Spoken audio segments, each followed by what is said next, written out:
Unang mga taga-Korinto Kapitulo 6. Ayusin ang awayan ng kapatiran.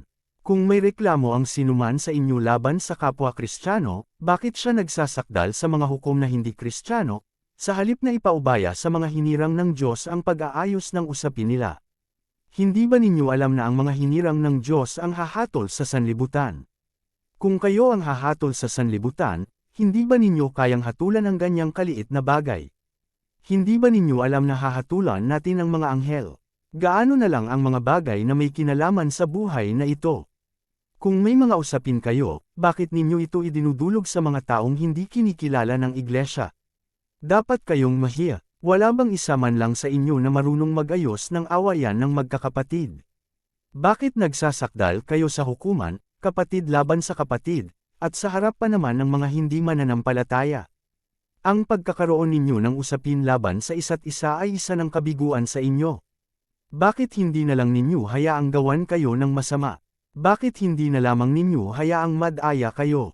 Subalit kayo mismo ang gumagawa ng masama at nandaraya, kahit na sa mga sarili ninyong mga kapatid sa pananampalataya. Hindi ba ninyo alam na ang mga makasalanan ay walang bahagi sa kaharian ng Diyos?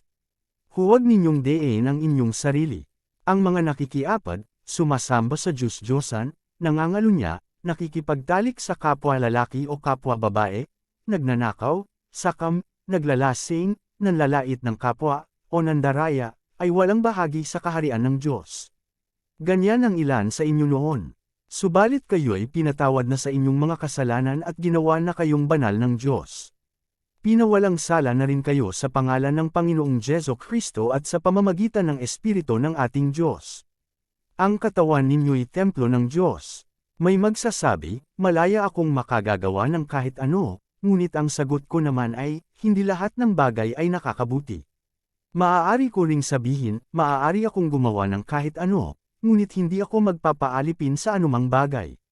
Sasabihin naman ng iba, ang mga pagkain ay para sa tiyan at ang tiyan ay sa mga pagkain. Totoo yan, ngunit parehong sisirain ng Diyos ang mga ito. Ang katawan ay hindi para sa pakikiapid sapagkat ito'y para sa paglilingkod sa Panginoon, at ang Panginoon naman ang nag-aalaga sa katawan. Muling binuhay ng Diyos si Jesu-Kristo, at tayo man ay muling bubuhayin sa pamamagitan ng kanyang kapangyarihan. Hindi ba ninyo alam na ang inyong mga katawan ay mga bahagi ng katawan ni Kristo? Kukunin ko ba ang bahagi ng katawan ni Kristo upang gawing bahagi ng katawan ng isang babaeng nagbebenta ng aliw? Hinding-hindi. Hindi ba ninyo alam na nagiging isa ang katawan ng beerang babae at nang nakikipagtalik sa kanya? Sapagkat sinasabi sa kasulatan, ang dalawa'y magiging isa. Ang nakikipag-isa sa Panginoon ay nagiging kaisa niya sa Espiritu. Huwag kayong makikiapid. Ang ibang kasalanang nagagawa ng tao ay hindi nakakaapekto sa kanyang katawan, ngunit ang nakikiapid ay nagkakasala laban sa sarili niyang katawan. Hindi ba ninyo alam na ang inyong katawan ay templo ng Espiritu Santo na nasa inyo at ipinagkaloob ng Diyos sa inyo? Hindi na ninyo pag-aari ang inyong katawan, sapagkat binili niya kayo sa isang halaga. Kaya't gamitin ninyo ang inyong katawan upang maparangalan ng Diyos.